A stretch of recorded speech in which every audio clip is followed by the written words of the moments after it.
Hi, it's Darius, and we're going to be installing the oversized piston on the DT50, and I'm going to walk through some of the things I've learned on installing the wrist pin as well as the inner bearing here, and also the rings and the circlips. So we're going to slowly get started. The first thing we're going to do is we are going to be installing the rings, and generally when you're working with piston rings, you want to read the box. You want to read the installation instructions. This is RIK, and this is an aftermarket piston ring set. And they actually tell you want to have the marking facing up. So on this particular ring, I'm not sure it's going to focus perfectly. Let's see if we can get a good focus here. Kind of difficult, but yeah. You've got basically a little bit of a slope here, but your markings are right here on this side of the ring.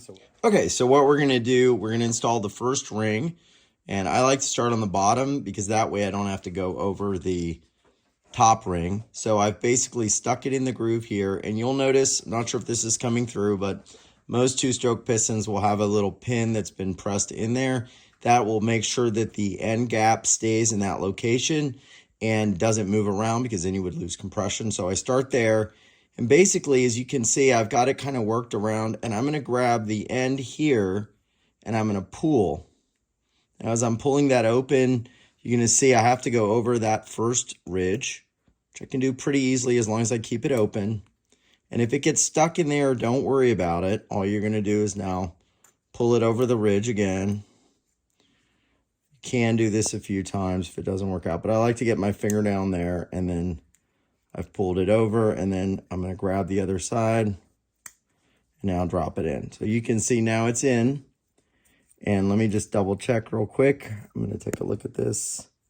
Okay, yeah, so we're good, and you should be able to see that there's a little pin there, and that's going to keep that from moving.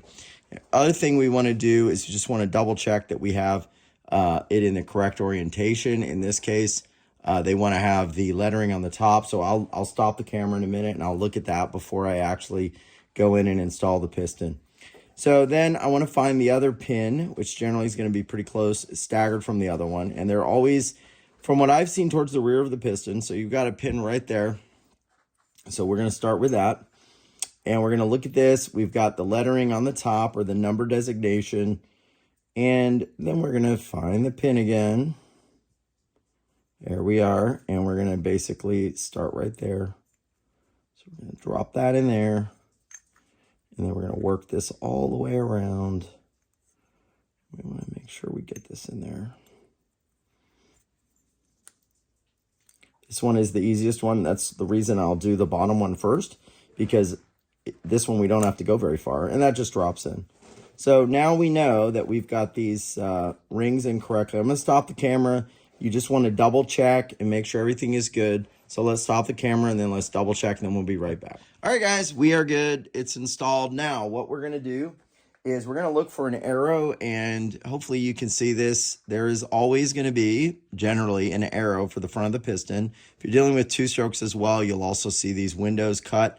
So that generally will let you know that that is the rear, and the arrow should signify the front. Now, we've inserted the wrist pin bearing, and always get new ones. Some people like to use assembly lube, which I've heard does burn off okay, but in the combustion chamber, I would probably stick more with the two-stroke oil, because we know that's going to burn off. It's going to burn clean. I'm not sure how well assembly lube burns off. So we're going to basically make sure now that we have the wrist pin bearing, and here she is. Take a little stroke oil, cover that, make sure it's properly lubricated. I'll also take a little bit of that and go inside the rod, make sure that's lubricated. And then now we've got this really good. We're going to now take the piston. We know the arrow is saying this is the front. We've got our rings in place. So we're going to now make sure that wrist pin bearing doesn't fall out like it just did. Stick that right there. Drop this in here. And the wrist pin bearing should be right there in the center. And then we're going to take the wrist pin itself. It's nicely coated with oil. And we should be able to press that in. Sometimes These require a little more effort, so let me double check and see what we got going on here. The tolerance is just really tight, so you can see that it will go in and out, but you just got to get it just right. So I'll generally feed it in like that. Make sure none of the wrist pin is coming out, because that's going to make it hard for you to slip it over the rod. And then there we've got our bearing, so we're just going to slip this in. Take a quick look at the top of the piston. Make sure you've got, got it in the right orientation. And then we're going to slowly find the perfect spot for that guy to go in. And if your hands get super oily, just going to clean them off really fast. There we go. A little bit of wiggling, and there we go. Pressing it in. Now, I've not generally found, you can just get a little bit of that show. I've not generally found that they're too hard to get in for a lot of these motors, particularly the smaller ones. All right, so we're going to take a look at this kind of in a normal way here. We've got it off cinematic. I just want you guys to see. So basically, here we've dropped it in. We got plenty of oil. You guys can see the arrow that I've been talking about right there. And we've got our rings in place. You can see the orientation is good. We're going to obviously make sure we orientate those around those little pins. But now what we've got to do is get our wrist pin clip in there. And what I like to do basically is, first of all, mask off the bottom end completely.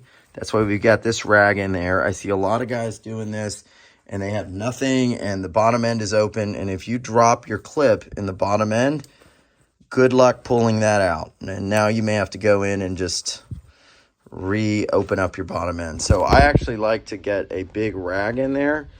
And let me get that set up, and then we'll go to the next step. All right, so what you're going to see here is we've basically taken the bottom end of this clip, and we've worked it into that groove.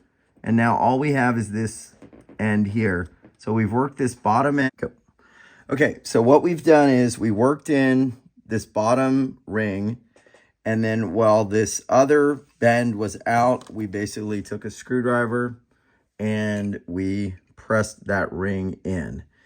Now, what you're going to want to do now is make sure that it's all the way in. So you want to look really carefully, and you want to make sure that, number one, it drops into the hole or into the ridge. You'll hear it click. If it's not in there, then it could fly out. So you want to have really good vision so you can see what's going on. And then what I like to do is, if you can, grab the ring and move it around a little bit, and then try to pull it out. That's going to let you know that it's in that groove. You can't pull it out and it's spinning freely. That's a good sign. Now, what some people will do, where that little bend is, sometimes they'll bend that in just a little bit, because sometimes with the way these are manufactured, they may come out. You don't want it to snag your cylinder. And then you also need to figure out where you want it. Now, I have heard that you only want it at either the top or the bottom position, not the side. So we're going to grab the ring, or the clip, and we're going to move it. We're going to position it to the top. And there it is. Now, you may notice the piston is a little scored up. That's really not going to be a big deal. You can just take a little bit of emery and smooth it down a little bit. Those are just surface scratches. The other thing I do before I put my pistons in is I will blueprint them. And what that basically means is I take a file, and now they're gone. I'll take a file. So I'll basically take it like this and do this. And that's giving you that 45-degree edge. And then I'll take the emery and just smooth it out like this. Again, at 45 degrees. And that's getting rid of that really sharp edge. And you can do the same with these little edges here. Because if it's a sharp edge, it's less likely that the oil's going to slip up and come up here. It's going to be almost like a wiper. Like if you have a windshield wiper and your wipers get dull, what happens? The water stays on your window. And that would be not good for a windshield, but it would be good for a piston because you want that oil to basically stay on this side of the piston. If it's super sharp, then it's like wiping all that oil down, and then you have a drier cylinder. So in blueprinting these, I mean, it's very simple. You just want to cut a 45-degree here with just a file and then smooth it out like this with a file. I just want to show you, we've got the other one in, and you should see now that that little hanger, we call it, is right at the very top. And you can look through this and see the other one is right at the very top. So that tells me they're both in the right position. And you can also see, hopefully this is clear, that we've got it in the groove. And like I said, the way to make sure that these are in the groove is simply to grab them and move it around. And as you move it around, see how it's moving? It's not hanging up, it's moving freely. That's how you know it's in the groove, and you're good to go. So that's now pretty good. I'll double check all of that. Yep, you can see both of them. They're there. You can also check in the groove.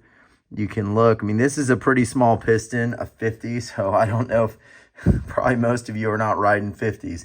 So it's a lot easier on bigger bikes like 500s, etc. And of course, you check the orientation. We did that correctly.